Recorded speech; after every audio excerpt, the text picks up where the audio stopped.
എന്റെ പ്രിയമുള്ളവരെ, ആരെങ്കിലും 3 കാര്യങ്ങൾ സൂക്ഷ്മത പുലർത്തിയില്ലെങ്കിൽ ലോകത്തുള്ള സർവ്വചരാചരങ്ങളും ആ മനുഷ്യനെ ശപിക്കുമെന്ന് നബി മുഹമ്മദ് മുസ്തഫ. നമ്മൾ നിസ്സാരമായി തെള്ളിക്കളയുന്ന 3 കാര്യമുണ്ട്. ഈ 3 കാര്യം നമ്മൾ തെള്ളിക്കളയുമ്പോൾ നമുക്കുണ്ടാകുന്ന ഭവിഷ്യത്ത് ഈ ലോകത്തുള്ള സർവ്വചരാചരങ്ങളും നമ്മളെ ശപിക്കും. അള്ളാഹു കാക്കുമാറാകട്ടെ, അള്ളാഹു കാക്കുമാറാകട്ടെ, അള്ളാഹു കാക്കുമാറാകട്ടെ. 3 കാര്യം ഞാൻ പറഞ്ഞു തരാം. ഒന്നാമത്തെ കാര്യം, എന്റെ പ്രിയമുള്ള സഹോദരങ്ങളെ, ഇടത് കൈകൊണ്ട് വെള്ളം കുടിക്കുന്നവനെ ഈ ലോകത്തെ സർവ്വചരാചരങ്ങളും ശപിക്കുമെന്ന് നബി മുഹമ്മദ് മുസ്തഫ. നിസ്കരിക്കാത്തവനെയല്ല, ഇടത് കൈകൊണ്ട് വെള്ളം കുടിക്കുക. ഇടത് കൈകൊണ്ട് വെള്ളം കുടിക്കുക. നമ്മൾ അതിൽ സൂക്ഷ്മത പുലർത്താത്തവരാ. നെഞ്ചത്ത് കൈവച്ചിട്ട് പറയാൻ പറ്റും. എന്റെ പ്രിയമുള്ളവരെ, നമ്മൾ ചിലര് പിന്നെ വെള്ളം കുടിക്കണത് ഭക്ഷണം കഴിക്കുന്ന സമയത്ത് ഇങ്ങനെ കുടിക്കണം. ഇങ്ങനെ ഇടത് കൈകൊണ്ട് വെള്ളമെടുത്ത് വലത് കൈകൊണ്ട് താങ്ങിയിട്ട് കുടിക്കണം. സത്യത്തിൽ വെള്ളം കുടിക്കേണ്ടത് ഭക്ഷണത്തിന് മുമ്പാണോ ശേഷമാണോ? എപ്പോഴാ വെള്ളം കുടിക്കേണ്ടത്? പരമശമാരെ, ഭക്ഷണത്തിന് മുമ്പാണോ വെള്ളം കുടിക്കേണ്ടത്, ശേഷമാണോ കുടിക്കേണ്ടത്? അതോ നടുക്കാണോ? എപ്പോഴാ കുടിക്കേണ്ടത്? എപ്പോഴാ കുടിക്കണ്ടേ? അപ്പൊ 2 അഭിപ്രായമായി. മുമ്പും പറഞ്ഞു, ശേഷവും പറഞ്ഞു. ശരി, പോട്ടെ. എപ്പോഴും ഭക്ഷണത്തിന് മുമ്പും കുടിക്കാം, ശേഷവും കുടിക്കാം, അത് പോട്ടെ. നടുക്ക് വെള്ളം കുടിക്കാവൂ. എന്റെ പ്രിയമുള്ള സഹോദരങ്ങളെ, ഭക്ഷണം കുടിക്കേണ്ടത് ഒന്നുകിൽ ആദ്യം കുടിക്കണം, അല്ലെങ്കിൽ അവസാനം കുടിക്കണം. ഈ മദ്യത്തിൽ പിന്നെ ലറൂറത്തിന്റെ ഘട്ടം വന്ന ചോറ് തൊണ്ടേ കുരുങ്ങി വെള്ളം കുടിച്ചല്ലേ പറ്റൂ. ചോറ് തൊണ്ടേ കുരുങ്ങി കുടിക്കുക, അതിൽ കുഴപ്പമൊന്നുമില്ല. അതല്ല ഞാൻ പറഞ്ഞത്. എന്റെ പ്രിയമുള്ള സഹോദരങ്ങൾ, ആ സമയത്ത് വെള്ളം എടുത്ത് ഇടത് കൈ കൊണ്ട് എടുത്തിട്ട് വലത് കൈ കൊണ്ട് താങ്ങുന്നത്. എന്തേ വലത് കൈ കൊണ്ട് വെള്ളം പിടിച്ചാൽ എന്തേലും സംഭവിക്കുമോ? ചോറിളക്കിയ കൈ കൊണ്ട് ഗ്ലാസ്സിലൊന്ന് പിടിച്ചാൽ എന്തൊരു ബുദ്ധിമുട്ടുണ്ടോ? ഒരു ബുദ്ധിമുട്ടുമില്ല. ഇത്തിരി എന്ത് പറ്റും? വേസ്റ്റ് പറ്റും. ഗ്ലാസ്സിൽ അല്പം ചോറ് പറ്റും, അല്ലെങ്കിൽ ഇത്തിരി കറി പറ്റും. അതുകൊണ്ടാണ് നമ്മൾ അല്ലേ, എന്റെ പ്രിയമുള്ള സഹോദരങ്ങളെ, വലത് കൈകൊണ്ട് തന്നെ കുടിക്കണം. വലത് കൈകൊണ്ട് കുടിക്കണം. ഇനി പറ്റാത്ത ഒരു സാഹചര്യമാണെങ്കിൽ മാത്രമാണ് എന്ത് ചെയ്യേണ്ടത്? വലത് കൈകൊണ്ട് താങ്ങിയിട്ട് കുടിക്കേണ്ട ഒരവസ്ഥ. നിനക്ക് അള്ളാഹു കൈ തന്നിട്ടില്ല മനുഷ്യ, വലത് കൈകൊണ്ട് തന്നെ കുടിക്ക്. അള്ളാഹുവിന്റെ റസൂൽ സല്ലല്ലാഹു അലൈഹി വസല്ലം തങ്ങൾ പറഞ്ഞു, ഇടത് കൈകൊണ്ട് നീ വെള്ളം കുടിക്കല്ലേ, അള്ളാഹുവേ ഈ ലോകത്തുള്ള സർവ്വചരാചരങ്ങളും നിന്നെ ശപിക്കുമെന്ന് നബി മുഹമ്മദ് മുസ്തഫ. നബി മുഹമ്മദ് മുസ്തഫ. 2 എന്റെ പ്രിയമുള്ള സഹോദരങ്ങളെ, ചായ കുടിക്കാൻ കൊടുത്ത, ഭക്ഷണം കഴിക്കാൻ കൊടുത്ത ഒരല്പം ബർക്കത്തിന് വേണ്ടി ബാക്കി വെക്കുന്ന ഒരു സ്വഭാവം നമ്മളിൽ പലർക്കുണ്ട്. കഴിക്കാൻ ഭക്ഷണം തന്ന പകുതിയെ കഴിക്കത്തുള്ളൂ, ഒരല്പം അവിടെ വെച്ചേക്കും. ചായക്കടയിൽ പോയിട്ട് ഒരു ചായ വാങ്ങും, ആകെ ഇത്രേ ഉള്ളൂ. അത് മേടിച്ചിട്ട് മൊത്തം കുടിക്കത്തില്ല. കാരണം മൊത്തം കുടിച്ചാൽ ഇവൻ ആർത്തിയാണെന്ന് വിചാരിച്ചൊരു ഇത്തിരി അവന് വെച്ചിട്ട് പോകും. ഭക്ഷണം കഴിക്കുന്ന സമയത്ത് എന്റെ പ്രിയമുള്ളവരെ, ഭക്ഷണം ബാക്കി വെക്കരുത്. ആ പാത്രത്തിൽ ഭക്ഷണം ബാക്കി വെക്കരുത്. വെച്ചാൽ അല്ലാഹുവേ പടച്ചവനെ, ഈ ലോകത്തുള്ള സർവ്വചരാചരങ്ങളും നിന്നെ ശപിക്കുമെന്ന് നബി മുഹമ്മദ് മുസ്തഫ. നിന്നെ കൊണ്ട് പറ്റുന്നിടത്ത് കഴിച്ചാൽ മതി. എന്തിനാ ഇപ്പൊ ഈ വിരുന്നിനൊക്കെ വീട്ടിലേക്ക് കടന്നു ചെല്ലുമ്പോൾ, വീട്ടിൽ വിരുന്നുകാരെ വിളിച്ച മഹാന്മാരായ ഉസ്താദന്മാരൊക്കെ പറയാറുണ്ട്, വീട്ടിൽ വിരുന്നുകാരെ വിളിച്ച ഭക്ഷണം ഉണ്ടാക്കി വിളമ്പി ഭക്ഷണമെല്ലാം റെഡിയാക്കി കൊണ്ടുവന്ന് ഡൈനിങ് ടേബിളിന്റെ മുന്നിൽ വെച്ചിട്ട് പറഞ്ഞേക്കണം, ഇത് നിന്റെ വീട്, നീ ഇഷ്ടം പോലെ എടുത്തു കഴിച്ചു. ഇത് നിന്റെ ഭവനം, ഇത് നിന്റെ വീട്, ഇഷ്ടം പോലെ എടുത്തു കഴിച്ചോ. വിളമ്പി കൊടുത്താലുള്ള ബുദ്ധിമുട്ട് എന്താ? ഒന്നീ നീ വിളമ്പി വെക്കുമ്പോ ഒന്നീ കുറയും, അല്ലെങ്കിൽ കൂടും.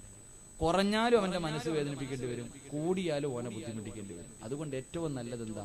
ഭക്ഷണം കൊണ്ട് മുന്നിൽ വെക്കണം. ഇത് നിന്റെ വീട്, ഇഷ്ടം പോലെ എടുത്ത് കഴിക്ക്. എന്റെ പ്രിയമുള്ളവരെ, ഭക്ഷണത്തിലും വെള്ളത്തിലും നീ ബാക്കി വെക്കരുത്. അള്ളാഹുവേ, അങ്ങനെ ബാക്കി വെച്ചാൽ നിന്നെ മറ്റൊരാൾക്ക് കുടിക്കുന്നതിന് വേണ്ടിയല്ല, അറിഞ്ഞുകൊണ്ട് നീ ബാക്കി വെച്ചാൽ ഈ സർവ്വചരാചരങ്ങളും നിന്നെ ശപിക്കും. അള്ളാഹു കാക്കുമാറാകട്ടെ. 3 എന്റെ പ്രിയമുള്ള സഹോദരങ്ങളെ, നമുക്കുള്ള 3ാമത്തെ ഒരു സ്വഭാവമുണ്ട്. തിന്നുന്ന പാത്രത്തിൽ വേസ്റ്റ് വെക്കുക.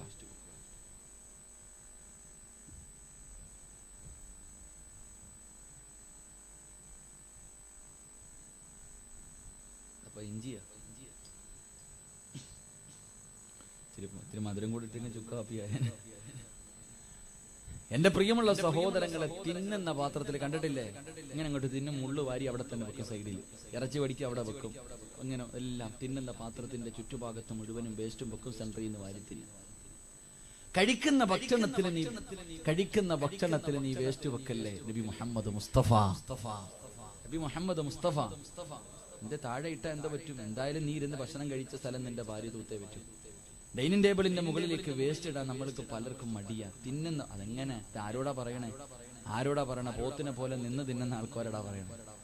പലരും ചോറ് കഴിക്കണത് കൈ വെച്ചിട്ട് ഭക്ഷണം കഴിക്കരുത്, ശരീരത്തിൽ വെച്ചിട്ട് ഭക്ഷണം കഴിക്കരുത്. അള്ളാഹു നിനക്ക് ദാരിദ്ര്യം തരുമെന്ന് നബി മുഹമ്മദ് മുസ്തഫ. പാത്ര ശരീരത്ത് കയ്യിൽ വെച്ചിട്ട് ഇങ്ങനെ വാരി തിന്നും, ചിലര് മടി വെച്ചിട്ട് തിന്നും. എന്റെ പ്രിയമുള്ള സഹോദരങ്ങളെ, ശരീരത്ത് വെച്ചിട്ട് കഴിക്കരുത്. കല്യാണ വീട്ടിൽ പോയിട്ട് അവനവൻ സ്വന്തം വിളമ്പിക്കോണം, നിന്ന് തിന്നോണം. ചിക്കാൻ കസേരന്നില്ല. എന്റെ പ്രിയമുള്ളവരെ,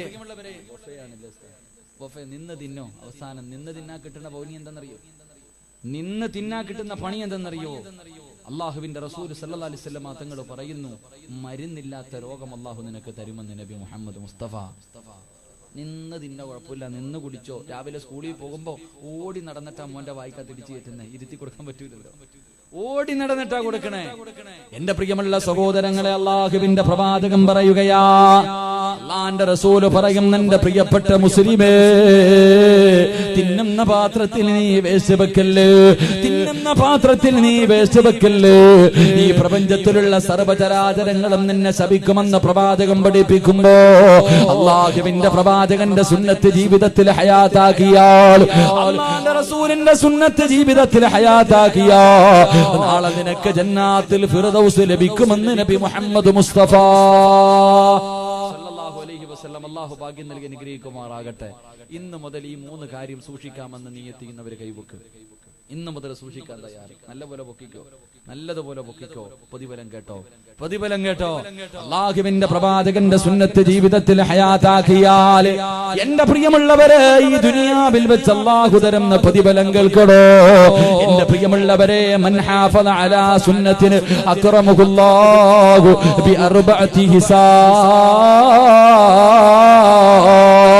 ഈ പാതിരാത്രി ഒരുമിച്ച് കൂടിയവർ, അല്ലാഹുവേ പടച്ചവനെ, റസൂലുള്ളാഹിയുടെ ഒരു സുന്നത്തെങ്കിലും ഞാൻ അനുസരിക്കും ഉസ്താദ്, ഞാൻ കാണുന്നവർക്ക് പറഞ്ഞു കൊടുക്കും ഉസ്താദ്.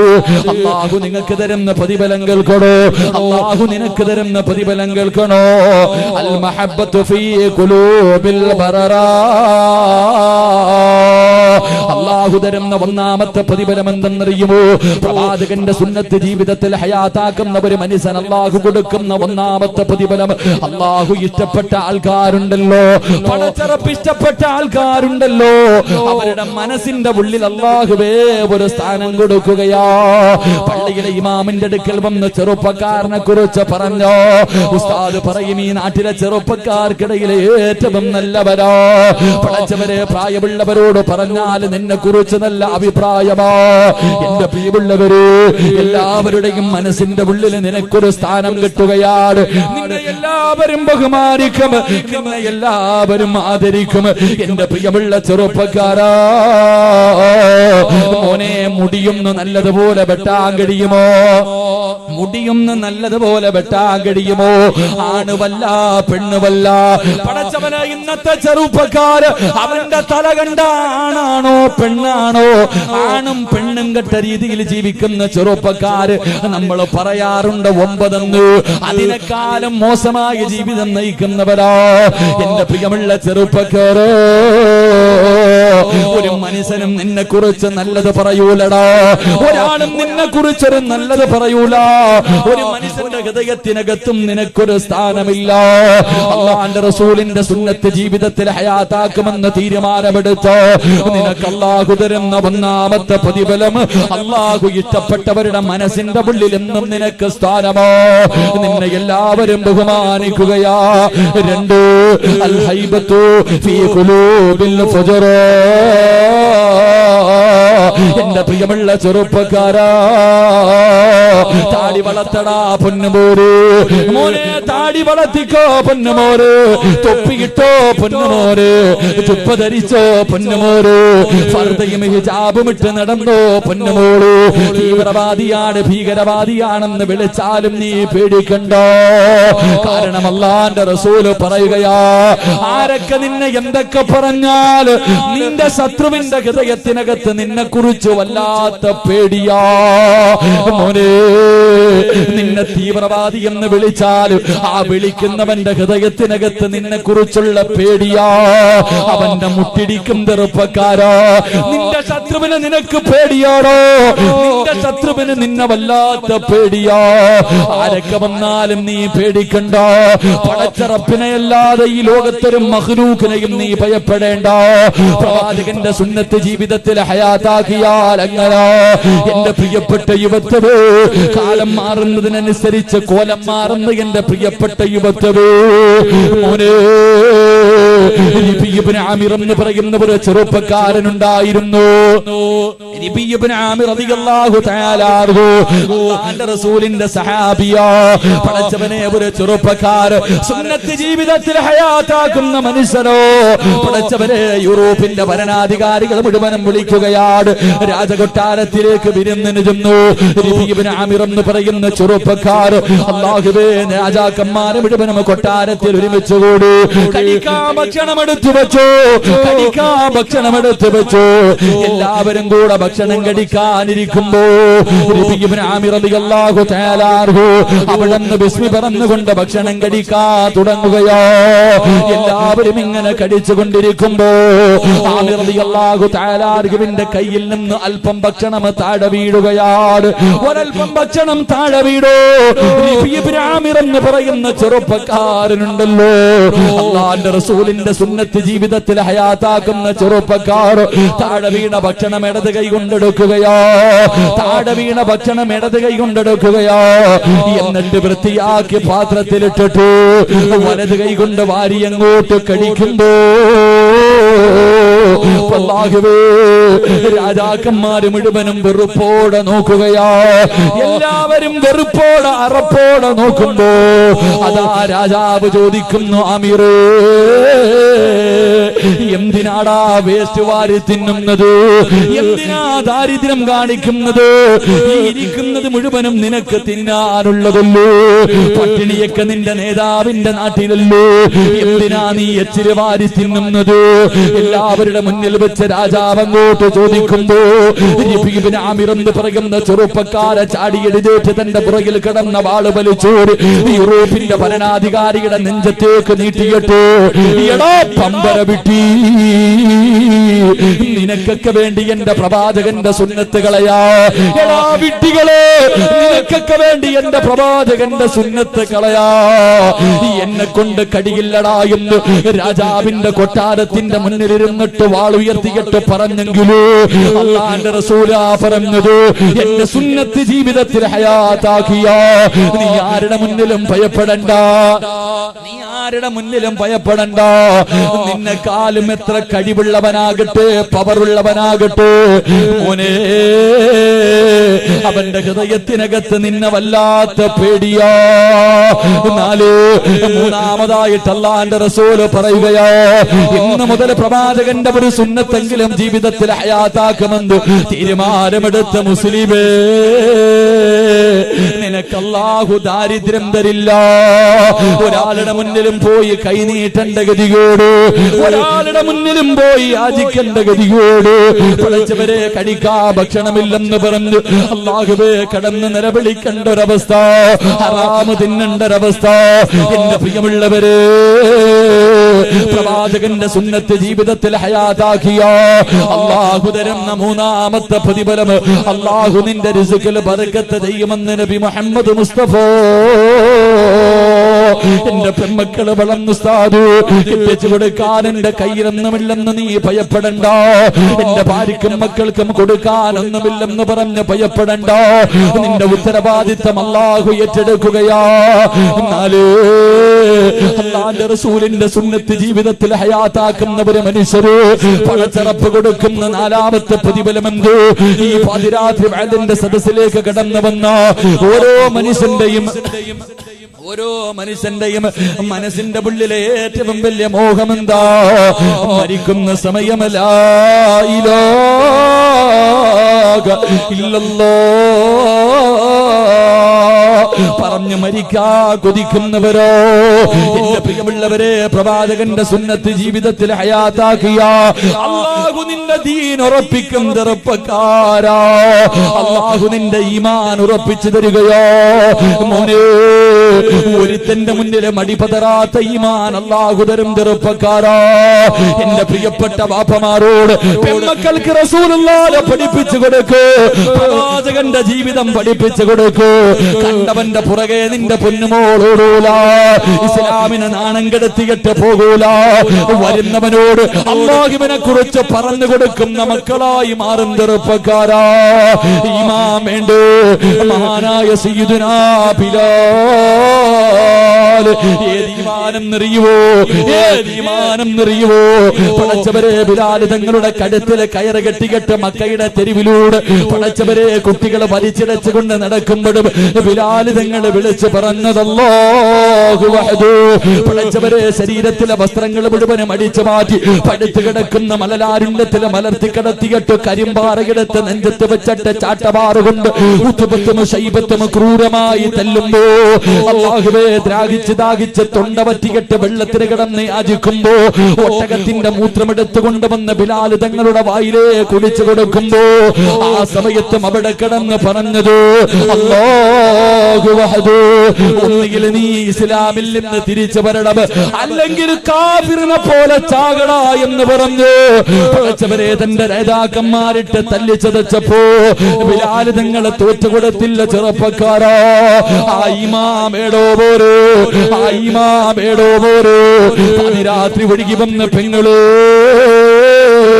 ഒരുത്തന്റെ മുന്നിലും പതറാത്ത തുണ്ടം തുണ്ടമായി വെട്ടി മുറിച്ചാൽ മുറിക്കുന്നവന്റെ മുഖത്ത് നോക്കി ചിരിക്കുന്ന ഇമാമേടോ. എന്റെ പ്രിയമുള്ള മുസ്ലിമേ, എന്റെ പ്രിയപ്പെട്ട പെങ്ങളോട് മഹാനായ നബി മുഹമ്മദ് മുസ്തഫ സല്ലല്ലാഹു അലൈഹി വസല്ലമ തങ്ങള് അല്ലാഹുവിന്റെ പ്രവാചകനെ മരുഭൂമിയിലൂടെ നടന്നു വരുമ്പോ ഒരു ഭാര്യയെയും ഭർത്താവിനെയും പടച്ചവനെ ഖുറൈശികളെ പട്ടിയെ തല്ലുന്നത് പോലെ തല്ലുകയാ. ശരീരത്തിലെ വസ്ത്രം മുഴുവനും അടിച്ചു മാറ്റിയിട്ട് ഒരാണിനെയും പെണ്ണിനെയും മരുഭൂമിയിലിട്ട് തല്ലിച്ചതയ്ക്കുകയാണ്. ആരെയും അറിയുമോ? മഹദി സുമയ്യ, സുമയ്യ ബീബി റളിയല്ലാഹു തആല അൻഹ തന്റെ പ്രിയപ്പെട്ട ഭർത്താവ് പടച്ചവരെ രണ്ടുപേരെയും ഇട്ട് തല്ലിച്ചതയ്ക്കുകയാ. അല്ലാഹുവേ, എന്തേ കാരണമെന്നറിയുമോ?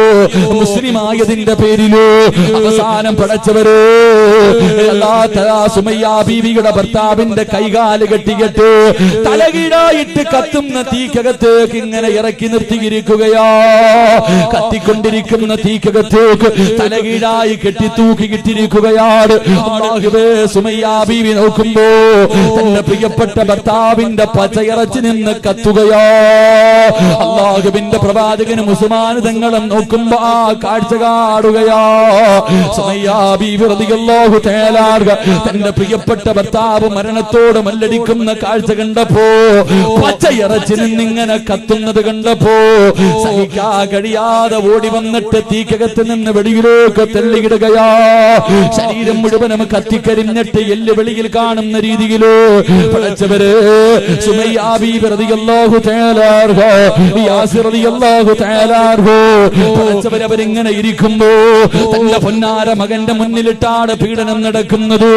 ശരീരം മുഴുവനും കത്തിക്കരിഞ്ഞിട്ടിരിക്കുന്ന സഹാബിയുടെ മുന്നിലേക്ക് അല്ലാഹുവിന്റെ റസൂൽ കടന്നു വന്നപ്പോ അവിടുന്ന് ചോദിച്ചു, അല്ലാഹുവിന്റെ റസൂലിനോട് ചോദിച്ചു, നബിയേ, ജീവിതത്തിന്റെ അവസാനം വരെ ഇങ്ങനെയാണോ നബിയേ? ശരീരത്തിലൊന്നും തടവാൻ പോലും കഴിയുന്നില്ലോ. കത്തിക്കഞ്ഞിരിക്കുന്ന ശരീരത്തിന്റെ ചാരത്തിരുന്നിട്ട് അല്ലാഹുവിന്റെ റസൂല് പറഞ്ഞു, നീ കരയണ്ട, നീയും നിന്റെ ഭാര്യയും നിന്റെ പൊന്നുമോട് സ്വർഗത്തിലാ.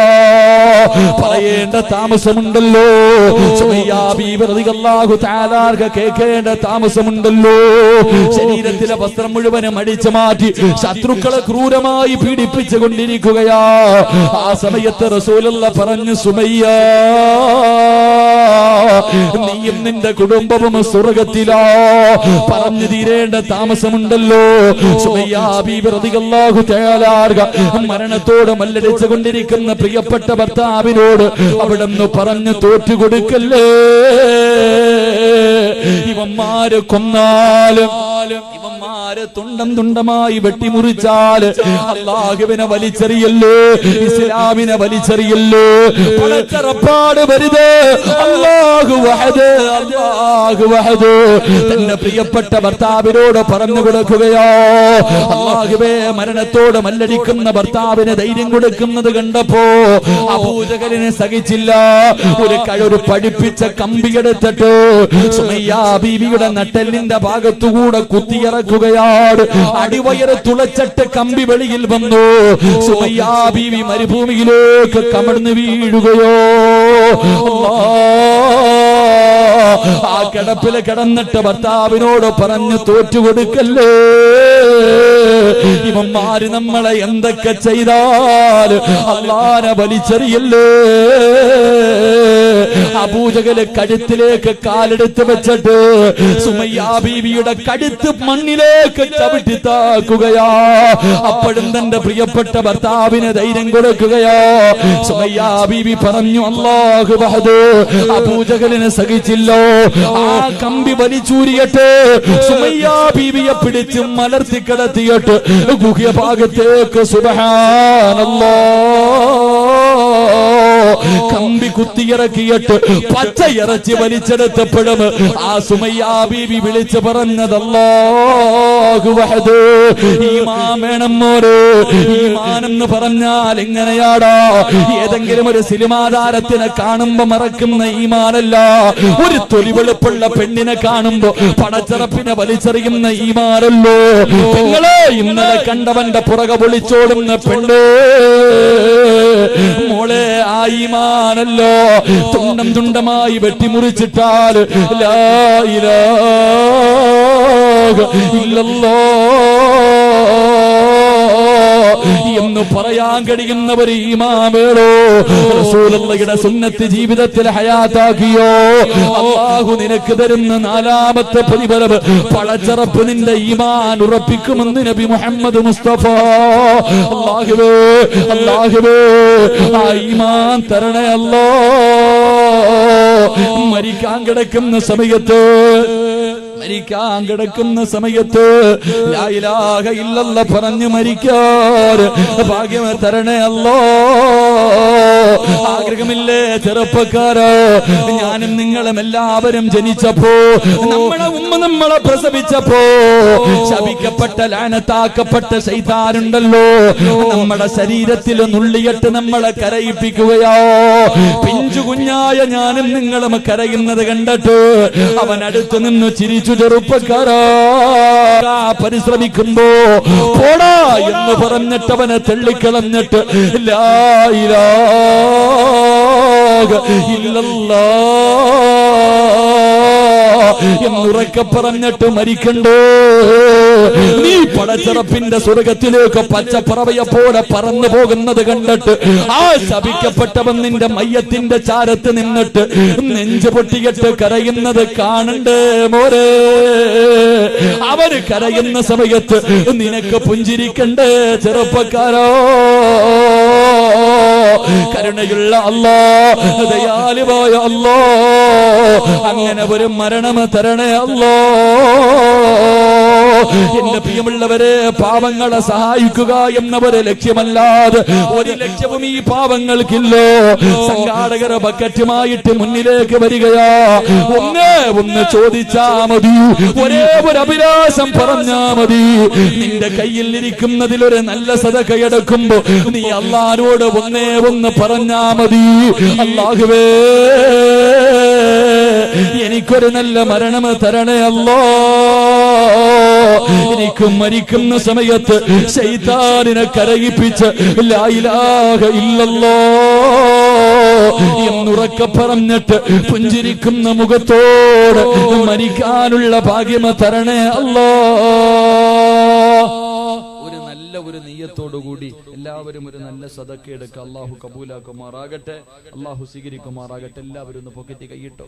നിന്റെ അവസാനം നന്നാക്കാൻ നിന്റെ അവസാനം നന്നാക്കാൻ വേണമെങ്കിൽ കൊടുത്തോ. വാപ്പ ഒന്നും കൊണ്ടുപോയില്ല, എല്ലാം നിന്റെ കൈ തന്നിട്ട് പോയി. നാളെ നീയും കൊടുത്തിട്ട് പോകുക, നാളെ നീയും നിന്റെ മക്കളുടെ കൈ കൊടുത്തിട്ട് പോകുക. അതുകൊണ്ട് ഒരു നല്ല മരണം കിട്ടാൻ ഒരു നല്ല സദഖ അള്ളാഹു കബൂലാക്കുമാറാകട്ടെ. ഇൻഷാ അല്ലാഹ് എല്ലാവരും വിട്ടോ, ഇന്ന് ലാസ്റ്റ് ചാൻസ് ആണ്. ഇൻഷാ അല്ലാഹ് അള്ളാഹു കബൂലാക്കുമാറാകട്ടെ. ഒരു 3 സ്വലാത്ത് സ്വല്ലല്ലാഹു അലാ മുഹമ്മദ്.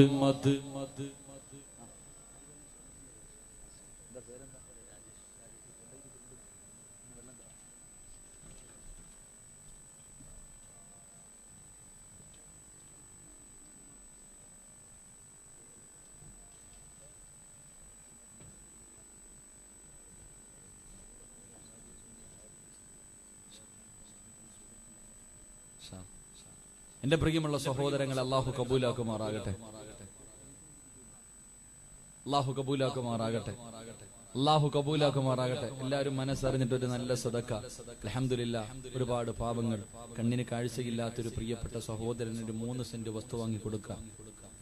വിവാഹപ്രായമെത്തിയ പാവപ്പെട്ട പെൺകുട്ടികൾക്ക് നാളെ ധനസഹായം നൽകുക. 10-20ഓളം ക്യാൻസർ രോഗികൾക്ക് അൽഹംദുലില്ലാഹ് ഇവരെ കൊണ്ട് കഴിയുന്നത് നാളെ കൊടുക്കുക. ഇതൊക്കെയാണ് ഇവരുടെ ലക്ഷ്യം. അള്ളാഹു വിജയിപ്പിക്കുമാറാകട്ടെ, അള്ളാഹു വിജയിപ്പിക്കുമാറാകട്ടെ. അപ്പൊ ഇൻഷാ അല്ലാഹ് സമയം 11 മണിയായി. അപ്പൊ 3 കാര്യത്തിൽ 2 പഠിച്ചു. അള്ളാഹു ജീവിതത്തിൽ ചെയ്യാൻ ഭാഗ്യം നൽകി അനുഗ്രഹിക്കുമാറാകട്ടെ, അള്ളാഹു ജീവിതത്തിൽ ചെയ്യാൻ ഭാഗ്യം നൽകി അനുഗ്രഹിക്കുമാറാകട്ടെ. പക്ഷെ ഇനി ദുആ ചെയ്തൂടെ, ഇനി ദുആ ചെയ്തൂടെ? പറ മനുഷ്യന്മാരെ, പറ മനുഷ്യന്മാരെ. 6 3 പറയാം. നിങ്ങൾ ഇരിക്കുവാണെങ്കിൽ 1 കൂടെ പറയാം. പറയണോന്ന് ആഗ്രഹമുള്ളവര് കൈ പൊക്കിക്ക്. കൈയൊന്ന് പൊക്കിക്ക്. അടുത്ത വർഷത്തെ പിരിവ് ഞാൻ ചോദിക്കും പെൺകുട്ടികളെ കെട്ടിക്കാൻ. അപ്പോഴിതുപോലെ അങ്ങ് പൊക്കിക്കണം. അപ്പോഴും ഒന്ന് പൊക്കിയാൽ മതി. അള്ളാഹു ബർക്കത്ത് ചെയ്യുമാറാകട്ടെ, അള്ളാഹു ബർക്കത്ത് ചെയ്യുമാറാകട്ടെ. 1 കൂടെ പറയാം. ഇൻഷാ അല്ലാഹ് ഒന്നുകൂടെ പറഞ്ഞ് നമുക്ക് പിരിയാം. അള്ളാഹു ഭാഗ്യം. എല്ലാം ചൂട് തന്നെ, ഒന്ന് തണുപ്പിച്ചാൽ മതി, മിക്സ് ആക്കിയാൽ മതി. എന്റെ പ്രിയമുള്ള സഹോദരങ്ങളെ, മൂന്നാമത്തെ കാര്യം എന്റെ പ്രിയമുള്ള സഹോദരങ്ങളെ, തന്റെ ഉമ്മാനെയും വാപ്പാനെയും സ്നേഹിക്കുന്ന മക്കൾക്ക് നാളെ ജന്നാത്തുൽ ഫിർദൗസ് ഉണ്ടെന്ന് നബി മുഹമ്മദ് മുസ്തഫ. ആർക്ക്? തനിക്ക് ജന്മം നൽകിയ വാപ്പയെയും ഉമ്മയെയും സ്നേഹിക്കുന്ന മക്കൾ, തന്റെ മാതാപിതാക്കളെ സ്നേഹിക്കുന്ന മക്കൾ, ആ മക്കൾക്ക് നാളെ ഫിർദൗസ് ഉണ്ടെന്ന് നബി മുഹമ്മദ് മുസ്തഫ സല്ലല്ലാഹു അലൈഹി വസല്ലം. അല്ലാഹു ഈമാൻ നൽകി അനുഗ്രഹിക്കുമാറാകട്ടെ. നമ്മുടെ മാതാപിതാക്കളെ നമ്മൾ സ്നേഹിക്കണം, ആദരിക്കണം, അവരെ ബഹുമാനിക്കണം, അവരുടെ മനസ്സ് വേദനിപ്പിക്കരുത്. നമ്മുടെ ഉമ്മയുടെയും വാപ്പയുടെയും മനസ്സ് വേദനിപ്പിച്ച നീ ഒരിക്കലും രക്ഷപ്പെടൂല. എന്റെ പ്രിയമുള്ള സഹോദരങ്ങളെ, നമ്മുടെ ഉമ്മയുടെ കാൽച്ചുവട്ടിൽ ആ സ്വർഗം കിടക്കുന്നു. മഹാനായ നബി മുഹമ്മദ് മുസ്തഫ സല്ലല്ലാഹു അലൈഹി വസല്ലമ തങ്ങളുടെ മുന്നിൽ ഒരു സ്വഹാബി കടന്നു വന്നിട്ട് ചോദിച്ചു, നബിയേ, വാപ്പയും ഉമ്മയും ജീവിച്ചിരിപ്പുണ്ട്, ഏറ്റവും കൂടുതൽ കടമ ആരോടാ? അള്ളാന്റെ റസൂല് പറഞ്ഞു, നിന്റെ ഉമ്മയോടാ. രണ്ടാമത് ആരോടാ നബി? ഉമ്മയോടാ. മൂന്നാമത് ആരോടാ നബിയെ? ഉമ്മയോടാ. നാലാമത് ആരോടാ നബിയെ? വാപ്പയോടാ. 3 പ്രാവശ്യം പറഞ്ഞത് ഉമ്മ. കാരണം ഗർഭം ചുമന്നത് 10 മാസം തള്ളയാ. നിന്നെ ചുമന്നത്, നിന്റെ ചുമലിലേക്ക് നിന്റെ ഭാര്യ കൈയെടുത്ത് വെച്ച് ഒരു 5 മിനിറ്റ് എത്തിയാ നീ പറയും എടുക്കാൻ. സ്വന്തം ഭാര്യ, സ്വന്തം മക്കള് ഒരു 5 മിനിറ്റ് തോളി കൈവച്ചാ നമ്മൾ പറയുന്നത് എടുത്തു മാറ്റുന്നത്. എന്നാ 9.5 മാസം നിന്റെ ഉമ്മ വയറ്റിലിട്ടിട്ട് നിന്നെ ചുമന്നു. ആ പാപത്തിനൊരു മടിയും തോന്നിയില്ല. എല്ലാരും കല്യാണത്തിന് പോയി, ഉമ്മയ്ക്ക് പോകാൻ പറ്റൂല. എല്ലാരും ഭക്ഷണം കഴിക്കുന്നു, വയറ് നിറച്ച്. നിന്റെ ഉമ്മയ്ക്ക് കഴിക്കാൻ പറ്റണില്ല, ഉമ്മയ്ക്ക് നടക്കാൻ വയ്യ. എന്തിന്? ഒന്ന് നേരെ കടക്കാൻ പോലും വയ്യ. നിന്നെ ചുമന്നുകൊണ്ട് നടന്നത് നിന്റെ ഉമ്മയാ. എന്റെ പ്രിയമുള്ളവരെ, മരണവേദനയുടെ വേദനയെന്നൊന്ന് പ്രസവിച്ചത് നിന്റെ ഉമ്മ തന്നെയാ. അല്ലാഹുവേ, പടച്ചവനെ, നിനക്ക് പ്രായമാകുന്നത് വരെ 2 വയസ്സാകുന്നത് വരെ പാല് തന്ന് വളർത്തിയതും നിന്റെ ഉമ്മയാ. അതുകൊണ്ട് അള്ളാന്റെ റസൂല് പറഞ്ഞു, നിന്റെ ഉമ്മയുടെ കാൽച്ചുവട്ടിലാണ് സ്വർഗം കിടക്കുന്നതെന്ന് നബി മുഹമ്മദ് മുസ്തഫ. നബി മുഹമ്മദ് മുസ്തഫ. ഉമ്മ, അല്ലാഹുവേ പടച്ചവനെ, ഉമ്മാന്റെ കാൽച്ചുവട്ടിലാ സ്വർഗം. വാപ്പയ്ക്ക് സ്ഥാനമില്ല എന്നല്ല, വാപ്പയ്ക്ക് സ്ഥാനമില്ല എന്നല്ല. വാപ്പയാരെന്നറിയുമോ? സ്വർഗത്തിന്റെ മധ്യവാതിലാണെന്ന് നബി മുഹമ്മദ് മുസ്തഫ. നമ്മുടെ വാപ്പ സ്വർഗത്തിന്റെ മധ്യവാതിൽ. ഉമ്മയുടെ കാൽ ചുവട്ടിൽ സ്വർഗം. അല്ലാഹു ഭാഗ്യം നൽകി അനുഗ്രഹിക്കുമാറാകട്ടെ. ഉമ്മാനെ ചീത്ത വിളിക്കുന്ന എത്ര മക്കളുണ്ട്! ഉമ്മാനെ ചീത്ത വിളിക്കുന്ന മക്കൾ, ഉമ്മാനെ തല്ലുന്ന മക്കൾ, ഉമ്മാനെ വിളിക്കുന്നത് കിളവി. മിണ്ടാതെ അവിടെ കാണാൻ മൂലയിൽ ഇരുന്നോണം. ഉമ്മാനോട് പറയാ പടച്ച റബ്ബേ, ഉമ്മാന്റെ മനസ്സ് വേദനിപ്പിക്കുന്ന എത്രയോ മക്കൾ. എങ്ങനെ കഴിയുന്ന മുസ്ലിം, എങ്ങനെ കഴിയുന്ന മനുഷ്യ! എന്റെ പ്രിയമുള്ളവരെ, നമ്മുടെ ഉമ്മ കൊട്ടാരം പോലെ നീ വിവാഹം കഴിച്ചു, നിനക്കൊരു ജോലിയായി, ഒരു സുന്ദരിയായ പെണ്ണിനെ കിട്ടി, വലിയ വീടൊക്കെ വെച്ചപ്പോ നിന്റെ ഉമ്മ നിന്റെ വീടിനകത്തൊന്ന് ബോധമില്ലാതെ കടന്നൊന്ന് മൂത്രമൊഴിച്ചു, ഒന്ന് കാഷ്ടിച്ചു. നിന്റെ ഉമ്മ അറിയാതെ നിന്റെ വീടിനകത്തൊന്ന് കാറി തുപ്പിയപ്പോ നീ നിന്റെ ഉമ്മാനെ ചീത്ത വിളിച്ചില്ലേ മോനെ? നിന്റെ കൊട്ടാരം പോലെ പണിത് വെച്ചിരിക്കുന്ന വീട്ടിനകത്ത് നിന്റെ ഉമ്മയൊന്ന് തുപ്പിയപ്പോ അറിഞ്ഞോണ്ടല്ലോടാ, അറിയാതെ ആ പാവം രോഗം പിടിച്ച് കിടക്കുമ്പോ നിന്റെ ഉമ്മയൊന്ന് തുപ്പിയപ്പോ, ഒന്ന് മലമൂത്ര വിസർജനം നടത്തിയപ്പോ നീ ഉമ്മാനെ വഴക്ക് പറഞ്ഞില്ലേ മോനെ? എടാ, നീ എത്ര പ്രാവശ്യം നിന്റെ ഉമ്മാന്റെ മടി കിടന്ന് മൂത്രമൊഴിച്ചു? ഞാനും നിങ്ങളും നമ്മുടെ ഉമ്മാന്റെ മടി കിടന്ന് മൂത്രമൊഴിച്ചില്ലേ? ഉമ്മാന്റെ ശരീരത്തിലൂടെ വിസർജിച്ചില്ലേ? ഉമ്മ സ്നേഹത്തോടെ എടുത്ത് തോളി വെച്ചപ്പോ ഞാനും നിങ്ങൾ ഉമ്മാന്റെ തോളിലൂടെ എത്ര പ്രാവശ്യം, ഉമ്മാന്റെ മുടിയിൽ, ഉമ്മാന്റെ മുഖത്ത് എത്ര പ്രാവശ്യം ഞാനും നിങ്ങൾ ഛർദിച്ചു? ഉമ്മ നമ്മൾ എന്തെങ്കിലും പറഞ്ഞോ മനുഷ്യ? ഉമ്മ എന്തെങ്കിലും നമ്മളെ പറഞ്ഞോ? മോനെ എന്ന് പറഞ്ഞ് നെഞ്ചത്തോട് ചേർത്ത് വെച്ച ആ പാപത്തിന് നിനക്കെങ്ങനാ മനുഷ്യ വേദനിപ്പിക്കാൻ കഴിയുക? ആ പാപത്തിന് നിനക്ക് എങ്ങനെ തല്ലാൻ കഴിയുന്നു? എങ്ങനെ ചീത്ത വിളിക്കാൻ കഴിയുന്നു? എന്റെ പ്രിയമുള്ളവരെ, മഹാനായ നബി മുഹമ്മദ് മുസ്തഫ സല്ലല്ലാഹു അലൈഹി വസല്ലമ തങ്ങൾ പറഞ്ഞു, ഉമ്മാന്റെ മനസ്സ് വേദനിപ്പിക്കരുത്. ഉമ്മയുടെയും ബാപ്പയുടെയും മനസ്സ് വേദനിപ്പിക്കരുത്. വേദനിപ്പിച്ച മോനെ, അള്ളാഹു നിനക്ക് തരുന്ന ശിക്ഷ എന്തെന്നറിയോ? അള്ളാഹു നിനക്ക് തരുന്ന ശിക്ഷ എന്തെന്നറിയോ? എന്റെ പ്രിയപ്പെട്ട സഹോദരിമാരോട് സ്നേഹത്തോടെ പറയുകയാ, സഹോദരിമാർക്ക് ഭർത്താവിന്റെ ഉമ്മാനെ ഇഷ്ടമല്ല, ഭർത്താവിന്റെ ഉമ്മാനെ ഇഷ്ടമല്ല. പെണ്ണുങ്ങൾ എങ്ങനെയെങ്കിലും ഭർത്താവിനെയും ഉമ്മാനെയും തമ്മിലടിപ്പിക്കാനാ നോക്കുന്നത്. പെണ്ണെ, സ്വന്തം ശവക്കല്ലറ തോണ്ടല്ല പെങ്ങളെ. നീ നിന്റെ ഭർത്താവിനെയും ഭർത്താവിന്റെ ഉമ്മേനെയും തമ്മിലടിപ്പിച്ച് പിണക്കിയാൽ അള്ളാഹു നിനക്ക് തരുന്ന ശിക്ഷ എന്തെന്നറിയുവോ? നിന്റെ ഭർത്താവിന്റെ ആയുസ് അള്ളാഹു കുറച്ചു കളയുമെന്ന് നബി മുഹമ്മദ് മുസ്തഫ. അള്ളാഹുവിന്റെ റസൂല് പറഞ്ഞു, ഉമ്മയുടെ മനസ്സ് വേദനിപ്പിക്കുന്ന മക്കളുടെ ആയുസ് അള്ളാഹു വെട്ടിക്കുറയ്ക്കും. മക്കളുടെ ആയുസ് അല്ലാഹു വെട്ടിക്കുറയ്ക്കും. എന്റെ പ്രിയമുള്ള സഹോദരങ്ങളെ, അല്ലാഹുവിന്റെ പ്രവാചകൻ പറയുന്നു, ഉമ്മാനെയും അപ്പാനെയും സ്നേഹിച്ചാൽ, അവർക്ക് ഖിദ്മത്ത് ചെയ്താൽ, സ്നേഹത്തോടെ മാതാപിതാക്കളോട് നിനക്കൊന്ന് പെരുമാറാൻ കഴിഞ്ഞാൽ അല്ലാഹു തരുന്ന ഒന്നാമത്തെ പ്രതിഫലം അല്ലാഹു നിന്റെ ആയുസ് നീട്ടിത്തരികയാ. അല്ലാഹു നിന്റെ ആയുസ് നീട്ടിത്തരം ചെറുപ്പക്കാരാ. 2, അല്ലാഹുവിന്റെ പൊരുത്തം നിനക്ക് ലഭിക്കുകയാ. പടച്ചറപ്പിന്റെ പൊരുത്തം നിനക്ക് ലഭിക്കുകയാണ്. 3, നല്ല മരണമാ. ഉമ്മാനെ വേദനിപ്പിക്കല്ലേ. ഉമ്മാനെ സ്നേഹിക്കുന്ന മക്കൾക്ക് അല്ലാഹു കൊടുക്കുന്ന പ്രതിഫലം നല്ല മരണമാണ്. എന്റെ പ്രിയമുള്ളവരെ, 4ാമത്തെ പ്രതിഫലം എന്തെന്നറിയുവോ? മഹാനായ നബി മുഹമ്മദ് മുസ്തഫ സല്ലല്ലാഹു അലൈഹി വസല്ലമ തങ്ങള് അല്ലാഹുവിന്റെ പ്രവാചകൻ സ്വർഗത്തിലൂടെ നടന്നു പോകുമ്പോ ഒരു ചെറുപ്പക്കാരൻ സ്വർഗത്തിന്റെ മധ്യഭാഗത്തിരുന്ന് ഖുർആൻ ഓതുകയാ. സ്വർഗത്തിന്റെ മധ്യഭാഗത്തിരുന്ന് ഖുർആൻ ഓതുകയാണ്. എല്ലാവരും ആ ഖുർആൻ ഓതലിങ്ങനെ ആകാംക്ഷയോടെ അത്ഭുതത്തോടെ കേൾക്കുകയാ. മനോഹരമായ ശബ്ദമാണ്. അല്ലാഹുവിന്റെ റസൂല് ചോദിച്ചു മലക്കുകളോട്, ആരാ ഈ സ്വർഗത്തിലിരുന്ന് ഖുർആൻ ഓതുന്നതാരാ? എനിക്ക് നല്ല പരിചയമുണ്ടല്ലോ മലക്കുകളെ. ആ സമയത്ത് പറയുന്നു, നബിയേ, ഹാരിസ്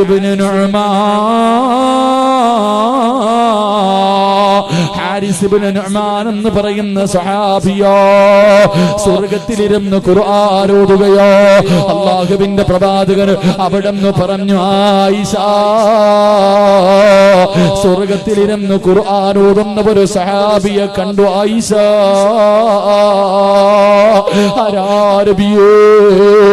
അല്ലാഹുവിന്റെ സ്വർഗത്തിലിരുന്ന് ഖുർആൻ ഓതുന്ന അല്ലാഹുവിന്റെ സ്വർഗ്ഗത്തിൽ നിന്ന് ഖുർആൻ ഓതുന്ന ആടിമയാരാ നബിയേ, ആ സ്വഹാബി ആരാ നബിയേ? ഹാരിസ് ഇബ്നു നുഅ്മാൻ. അല്ലാഹു ഈ പ്രതിഫലം കൊടുക്കാനുള്ള കാരണം എന്തെന്നറിയോ? കദാകൽ ബിർറു, ഉമ്മാനെ സ്നേഹിച്ചതിന് അല്ലാഹു കൊടുത്ത പ്രതിഫലമാ. വാപ്പയെ സ്നേഹിച്ചതിന്, ഉമ്മാനെ സ്നേഹിച്ചതിന് പടച്ചറപ്പ് കൊടുത്ത പ്രതിഫലമാ. എന്റെ പ്രിയമുള്ളവരെ, വാപ്പയെയും ഉമ്മയെയും നീ കണ്ണീര് കുടിപ്പിച്ച അല്ലാഹു നിനക്ക് തരുന്ന പ്രതിഫലം നിന്റെ ആയുസ്. ഞങ്ങളെല്ലാവരും ഉംറയ്ക്ക് പോകുകയാണ്, നീ കൂടെ വരുന്നോ ഫദില്? ഫദില് പറഞ്ഞു, എന്റെ ഉമ്മയോട് ചോദിക്കട്ടെ, എന്റെ ഉമ്മയോട് ചോദിക്കട്ടെ. ഫദിലെന്ന് പറയുന്ന ചെറുപ്പക്കാർ വീട്ടിൽ വന്നിട്ട് ഉമ്മയോട് ചോദിച്ചു, ഉമ്മ എല്ലാവരും ഉംറയ്ക്ക് പോവുകയാ, ഞാനാണെങ്കിൽ ഇതുവരെ കഅബ കണ്ടിട്ടില്ല, എനിക്ക് വല്ലാത്ത മോഹമാ ഉമ്മ, എന്റെ കൂട്ടുകാരുടെ കൂടെ ഞാനും വന്ന് പോകട്ടെ. ആ പ്രായമുള്ള ഉമ്മ പറഞ്ഞു, മോനെ ഫദിലേ, നീ പോയാൽ എനിക്ക് ആരുമില്ലല്ലോ, എന്റെ കാര്യങ്ങൾ നോക്കാൻ ആരുമില്ലല്ലോ, എന്റെ പൊന്നുമോന് പിന്നെ പോകാ. ഫദിലെന്ന് പറയുന്ന ചെറുപ്പക്കാര് കൂട്ടുകാരെടുക്കൽ ചെന്നിട്ട് പറഞ്ഞു, എന്റെ ഉമ്മ എനിക്ക് അനുവാദം തന്നില്ല, അവരെല്ലാവരും കളിയാക്കുകയോ, കറങ്ങാനല്ല ആഘോഷിക്കാറല്ലോ, അല്ലാഹുവിന്റെ കഅബ കാണാനാ നിന്നെ വിളിക്കുന്നത്, ഇതിന് പോലും നിന്റെ ഉമ്മ അനുവാദം തരുന്നില്ലല്ലോ.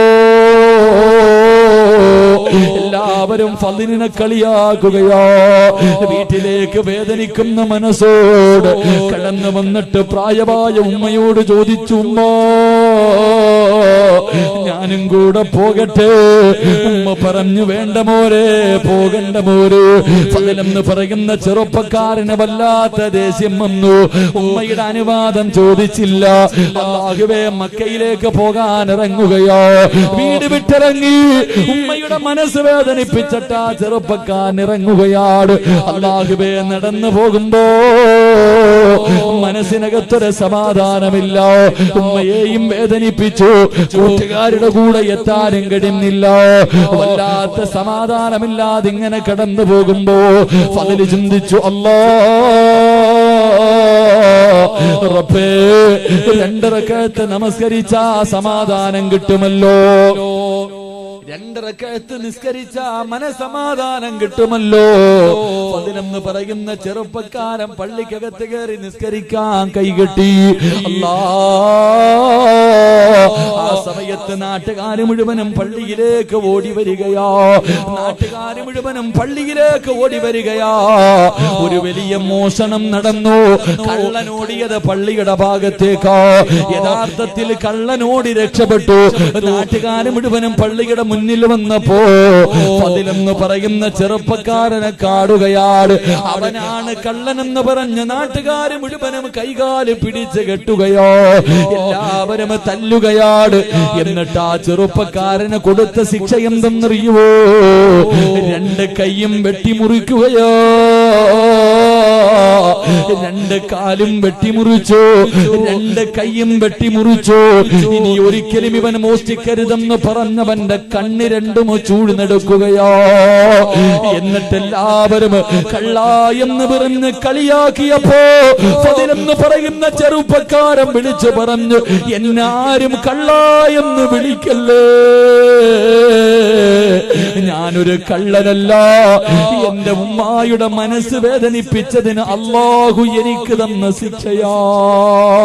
എന്റെ പ്രിയമുള്ളവര്, അവസാനം കമ്പിൽ കെട്ടിയിട്ട് കൊണ്ടുപോയി തെരുവിൽ വലിച്ചെറിയുകയാണ്. ഫളിലെന്ന് പറയുന്ന ചെറുപ്പക്കാരൻ രക്തത്തിൽ കുളിച്ച് മരണത്തോട് മല്ലടിക്കുന്ന സമയത്ത് ആ തെരുവിൽ കിടന്ന് യാചിക്കുകയോ, ആരെങ്കിലും എന്നെ വന്ന് സഹായിക്കുവോ, എന്റെ ഉമ്മയുടെ മുന്നിൽ എന്നെ ഒന്ന് കൊണ്ടുപോകുവോ, ഞാനിവിടെ കിടന്നു മരിച്ചാ ഖസ്റത്ത് ദുനിയാ വൽ ആഖിറ, എന്റെ ദുനിയാവും ആഖിറവും നഷ്ടപ്പെട്ടു പോകും. മരിക്കുന്നതിന് മുമ്പ് എന്റെ ഉമ്മയോടൊന്ന് പൊരുത്തം ചോദിക്കാരോ, എന്റെ ഉമ്മയോടൊന്ന് പൊരുത്തം ചോദിക്കാരോ. ഫദ്ലെന്ന് പറയുന്ന ചെറുപ്പക്കാരൻ കിടന്ന് യാചിക്കുന്നത് കണ്ടപ്പോ ഏതോ യാത്രക്കാരെടുത്ത് കൊണ്ടുപോവുകയാണ്. പറഞ്ഞ അടയാളം വെച്ചു ഒരു വീടിന്റെ മുന്നിൽ കൊണ്ടുവച്ചു, ഒരു വീടിന്റെ മുന്നിൽ കൊണ്ടുവച്ചു. അല്ലാഹുവേ, വീടിന്റെ കവാടം തുറന്നൊരു പ്രായമുള്ള ഉമ്മ ഇറങ്ങി വരികയാണ്. അവർ ചോദിച്ചു, ഉമ്മ, ഈ കിടക്കുന്ന ചെറുപ്പക്കാരനെ അറിയുമോ ഉമ്മ? ഉമ്മ നോക്കുമ്പോ കണ്ണില്ലാതെ കൈയില്ലാതെ കാലില്ലാതെ രക്തത്തിൽ കുളിച്ച് കിടക്കുന്നത് കണ്ടപ്പോ ആരാണെന്ന് തിരിച്ചറിയാൻ കഴിയുന്നില്ലോ. ഉമ്മ പറഞ്ഞു, എനിക്കറിയില്ല. ഉമ്മ പറഞ്ഞു, എനിക്കറിയില്ല. ഉമ്മയുടെ ശബ്ദം അങ്ങ് കേൾക്കേണ്ട താമസം ഫദ്ല് വിളിക്കുന്നു, ഉമ്മ, നിങ്ങളുടെ പൊന്നുമോന് ഫദ്ലാവുമ്പോ ഉമ്മയെ വേദനിപ്പിച്ചിട്ട് മക്കയിൽ പോയ മകനാ. എനിക്കല്ലാഹു അതിന് പകരം തന്ന ശിക്ഷയാവുമ്പോ പടച്ചറപ്പേ, തന്റെ പൊന്നുമോന്റെ അവസ്ഥ കണ്ടിട്ട് ആ പ്രിയപ്പെട്ട മാതാവ് തന്റെ പൊന്നുമകന്റെ തലയെടുത്ത് മടിയിൽ വെച്ചിട്ട് കരയുന്നു. അല്ലാ, എന്റെ പൊന്നുമോൻ ഇങ്ങനെ ഒരവസ്ഥ വന്നല്ലോ.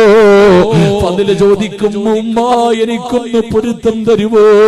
ഉമ്മ, എനിക്കൊന്ന് പൊരുത്തം തരുവോ? എന്റെ പ്രിയമുള്ളവരെ, നിനക്ക് സ്വർഗം വേണോ ചെറുപ്പക്കാരാ?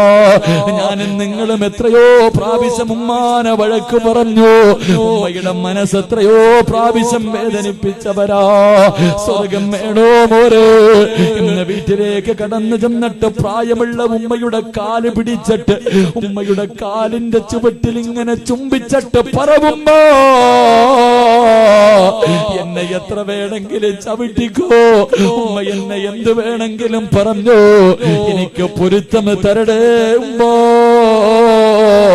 വാപ്പയുടെ കാല് പിടിച്ചിട്ട് പൊരുത്തം ചോദിച്ചോ, ഇല്ലെങ്കിൽ രക്ഷപ്പെടില്ല മുസ്ലിമേ. ഹാഫിളാണെങ്കിലും ആലിമാണെങ്കിലും ഹജ്ജ് ചെയ്തവനാണെങ്കിലും ഉംറ ചെയ്തവനാണെങ്കിലും 5 നേരം നിസ്കരിക്കുന്നവനാണെങ്കിലും നിസ്കാര തടമ്പുള്ളവനാണെങ്കിലും പാവപ്പെട്ട പെൺകുട്ടികളെ കെട്ടിച്ചു കൊടുക്കുന്നവനാകണമെങ്കിലും എന്റെ പ്രിയമുള്ളവരെ, ഉമ്മയുടെയും വാപ്പയുടെയും പൊരുത്തമില്ലാതെ നിനക്ക് സ്വർഗം ലഭിക്കൂല ചെറുപ്പക്കാരോ. അതുകൊണ്ട് പെങ്ങള്, നീ പ്രത്യേകിച്ച് ചോദിക്കണം മോള്, നിനക്കൊരു ഭർത്താവിനെ കിട്ടിയപ്പോ പെറ്റ ഉമ്മ നിനക്ക് വേണ്ടല്ലോ. നിന്റെ ഉമ്മാനെ നിനക്ക് തിരിഞ്ഞു നോക്കാ സമയമില്ലല്ലോ. നിനക്ക് നിന്റെ ഭർത്താവും മക്കളും മതിയല്ലോ. അതുകൊണ്ട് ജീവിച്ചിരിക്കുന്നവരുടെ കാല് പിടിച്ചോ. ഇനി മരിച്ചവരാടോ, നാളെ രാവിലെ സുബഹി കഴിഞ്ഞിട്ട് പള്ളിക്കാട്ടിന് വാപ്പയുടെയും ഉമ്മയുടെയും ഖബറിന്റെ ചാരത്ത് ചെന്നിരുന്നിട്ട് പൊട്ടിക്കരഞ്ഞ് പൊരുത്തം ചോദിക്കടേ. ഇല്ലാതെ നിനക്ക് സ്വർഗം കിട്ടൂല, നിനക്ക് രക്ഷപ്പെടാൻ കഴിയൂല. അതുകൊണ്ട് പാതിരാത്രി ഒരുമിച്ച് കൂടിയവരോട് അല്ലാഹുവിന്റെ റസൂല് പറഞ്ഞു, സഹാബാ, ചില മക്കളുണ്ടല്ലോ മരിച്ചാലും മാതാപിതാക്കളെ വേദനിപ്പിക്കുമെന്ന് നബി മുഹമ്മദ് മുസ്തഫ. ജീവിച്ചിരുന്ന കാലത്തും സമാധാനം കൊടുക്കൂല, മരിച്ചതിന് ശേഷവും സമാധാനം കൊടുക്കൂല. അങ്ങനെ ചില മക്കളുണ്ട്. ആ മക്കൾ ആരെന്നറിയുവോ? എന്റെ പ്രിയമുള്ളവരെ, നിങ്ങളുടെ വാപ്പയുണ്ടല്ലോ, ഈ സദസ്സിലിരിക്കുന്ന പലരുടെയും മാതാപിതാക്കളുടെ അവസ്ഥ എന്തെന്നറിയുവോ? ജീവിച്ചിരുന്ന കാലത്ത് ഒരു മനുഷ്യന്റെ മുന്നിലും അവര് കൈനീട്ടിയിട്ടില്ല.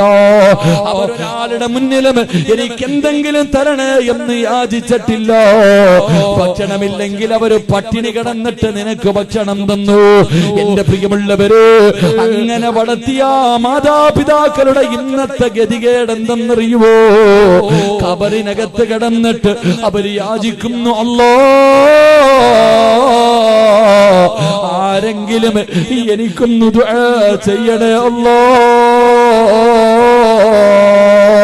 എന്റെ മക്കൾ എന്നെ മറന്നു, എന്റെ കൂടപ്പിറപ്പെന്നെ മറന്നു. അതുകൊണ്ട് ഈ ലോകത്താരെങ്കിലും എനിക്കൊന്ന് ദുആ ചെയ്യടേ എന്ന് പല മാതാപിതാക്കളും ഖബറിൽ കിടന്ന് യാചിക്കുകയോ. സ്വന്തം മാതാപിതാക്കളെ യാചിപ്പിക്കുന്ന മക്കള്, നാളെ നിന്റെ ഗതിയും ഇത് തന്നെയോ, നാളെ നിന്റെ അവസ്ഥയും ഇത് തന്നെയോ, നാളെ നിന്റെ മക്കളും നിന്നോട് പ്രവർത്തിക്കുന്നത് ഇത് തന്നെയോ. അതുകൊണ്ട് പാതിരാത്രി ഒരുമിച്ച് കൂടിയവരോട് വഅദ് നിർത്തുകയോ